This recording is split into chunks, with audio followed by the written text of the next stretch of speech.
if you want to improve video recording quality on the Samsung Galaxy S26, you can open the camera app. Next, we're gonna tap on these four dots on the right side and then go to the camera settings. Here in the camera settings, if you scroll down a little bit, you should be able to find the video format option. We want to go there. And the first thing that you can do is you can enable the high bitrate videos. This increases the bitrate and also the quality of videos recording in video and pro video modes.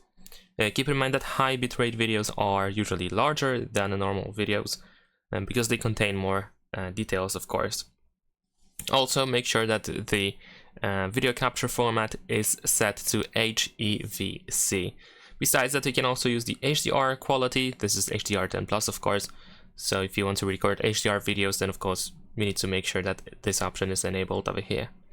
And that should improve the video quality while using the camera app on the Galaxy S26. But if you go to the video mode in the camera, make sure to also check the video size option. So of course you can record 8K videos if you want to get the highest resolution possible.